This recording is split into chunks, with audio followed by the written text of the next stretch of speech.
apparently pressing all the buttons has just lost its interest. I guess pressing buttons and figuring out for yourself just died along the way. Um,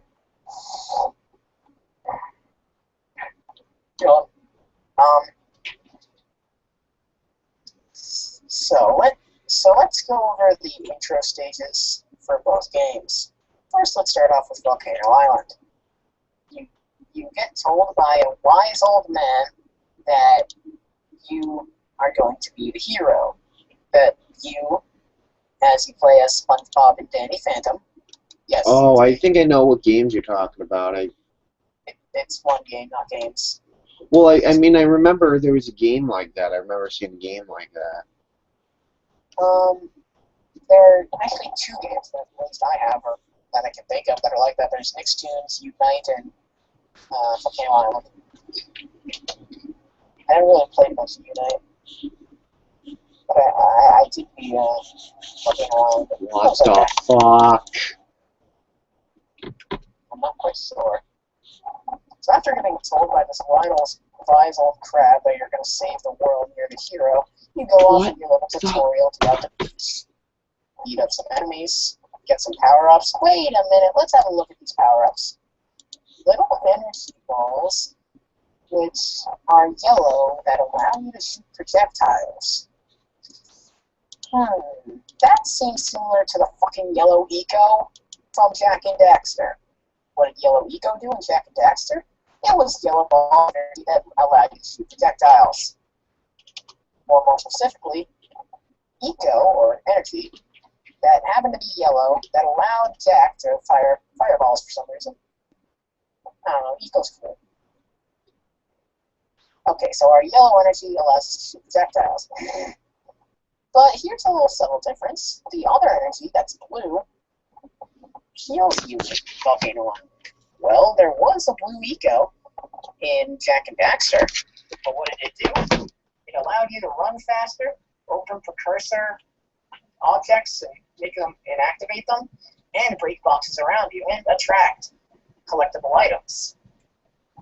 Didn't heal you. The green eco healed you. You only had 3 lives, while in Volcano Island you had an invisible health bar.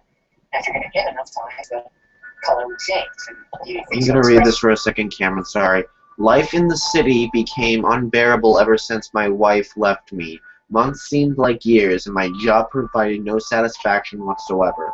I didn't even have any friends in the city, and I didn't practically care either. I hated it all. But I remembered my parents' old house in the woods near the city, where I sounds slightly familiar to my little bit.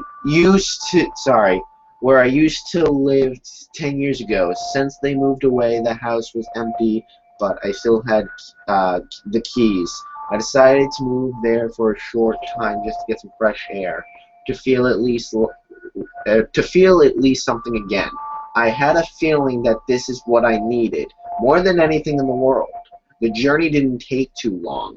I reached the house and decided to stay here for a week. Everything was going fine, until I heard the strange noises outside the house one night. They were driving me crazy. I took a deep breath and decided to go and check it out. And I'm playing Slender's Woods. Hey, you know that movie Evil Dead I was talking about? Yeah. Well, you know how that movie's just like a reboot of the original? Yeah. Well, there's a poster to the original movie in here, which is quite interesting because the remake is like my favorite movie of all time, which I was telling Cameron at the Teen Center that Evil Dead, the remake, is my favorite movie of all time, which I'm thinking about doing I have to have my flashlight before leaving, okay, because I was going to do like a top 10 list of my favorite movies of all time, but then I decided to well, I mean, I was going to do like something like that, but I don't know. Maybe it'll happen. But all right, I'm sorry to interrupt you, Cameron. You were talking about your game ripoffs. Continue. So, energy is limited. We have the energy balls in Volcano Island, which only one is similar. and the ecos in Jack and Daxter. So, let's continue the story of, well, the beginning of the story of Volcano Island. So you continue running around, collecting items that allow you to go get more stuff. What the fuck? And, you pretty much just learn how to do things. I mean, there are some moves that are similar, but that's just gaming logic, like attack, and, the moves aren't similar to any of the moves in Jack and Daxter. Like, it doesn't have that spin attack that Jack uses when you hit circle. I mean, square. Well, that wasn't here before. Yeah, circle. Sorry. I'm really trapped in something. Wait, is that a no? What's it doing there? So, wait a minute. When you Instruction after the site stage, west. you get the new character Patrick, so you can play as Patrick now. Okay, let's see what his attack's doing. Oh god. His attack is the spin attack. It's a replica of Jack's spin attack in Jack and Daxter.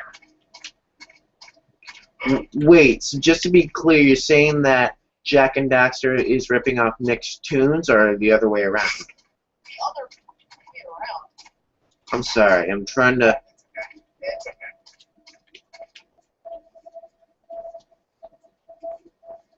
Alright. So, now let's explain the story and see if you can catch any similarities at the beginning of this.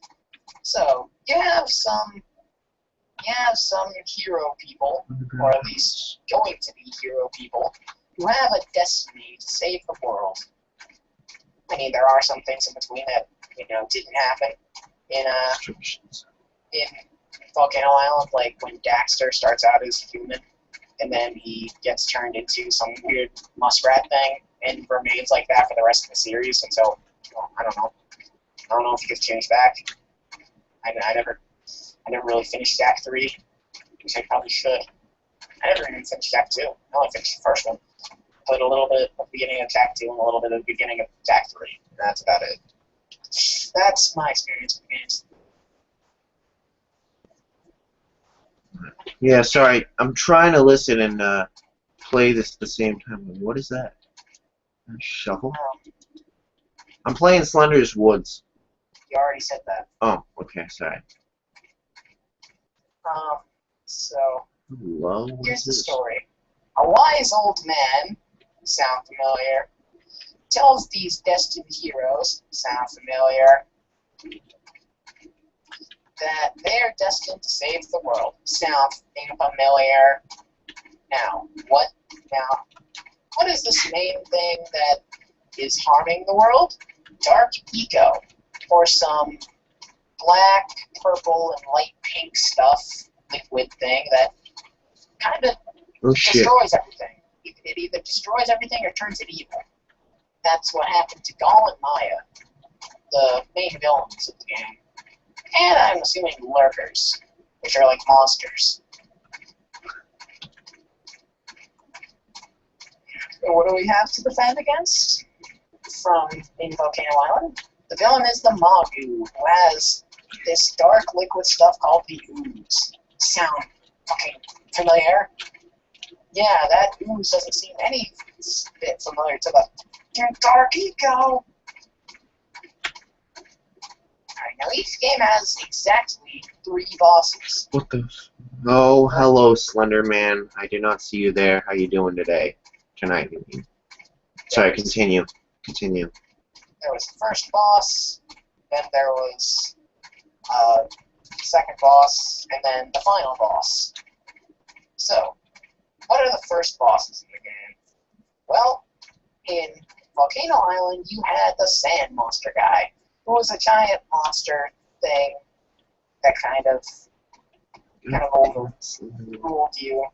I don't know. He was just a monster thing that came out of the ground that was made of sand and was infected by the ooze.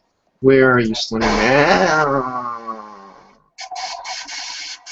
And in Jack and Daxter. Now, this was my first experience with the game. At first, I didn't know what that fucking plant guy was, that plant boss. So, for my first experiences, the plant boss was the second boss in the game, while Claw, the boss in the Mountain Pass, was the first boss. Here's the thing, the plant boss is optional, and is honestly the easiest and my least favorite boss out of all of them. I will get to the plant boss later. I'm just going to say Claw here.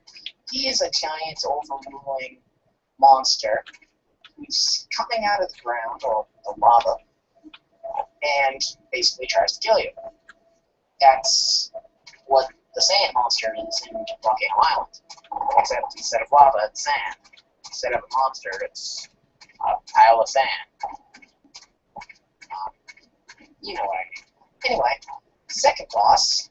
Now we mention that plant guy. So, who's the second boss in Volcano Island? A giant plant monster. And what's the second boss in Jack and Daxter? A giant plant monster. Okay, let me take a break for a second to rant about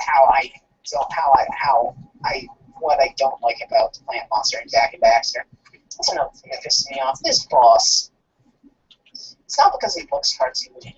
It's just because the way you damaged it that gets to me. Now, obviously, in every boss, you have to have a way to actually damage it, especially if it's a puzzle boss like in Zelda. Well, here's the thing. I can think of a bunch of puzzle bosses in Zelda, but here's the thing. None of those puzzle bosses actually allow you to hit it. All the puzzle bosses, all the bosses in Zelda are trying to kill you. And when you get an open spot, it's not the boss's fault. It's like, let's say, Goma in Ocarina of Time. When its weak spot is when its eye turned red. Well, maybe it's just out of rage or something. It's not because it wanted you to hit it. At least I don't think. Okay, let's see if I can come up with a better example. Okay, the next boss was King Dodongo. Basically, he charged up a fire attack to shoot at you when it opens its mouth. Well, it's defeated, you have to throw a bomb in its mouth when it's charging up its fire attack. Well, it wasn't letting you hit it, it was actually trying to kill you. But it gave him an open spot. So it was just a flunk in his fight that ended up in your victory. Now let's get to my point about this plant boss. Here's how you defeat it. Well, please let there be a page. I just want one more page. First it spawns a few minions of itself, so plant babies, I guess, to attack you. Kill them, and what does it do? It lifts up its head, and grows big, stable leaves for you to jump up on and punch him in the face. He literally gives you an open spot. Now, you could make the argument that, yeah, Claw had the open spot thing. Well, here's the thing. How did he? Oh, shit. Like in King Oh, fuck. Sorry. won this battle. Claw wasn't defeated because he let you. It was because he had a flaw in his strategy. See, I already explained King Dodongo, but with Claw, when he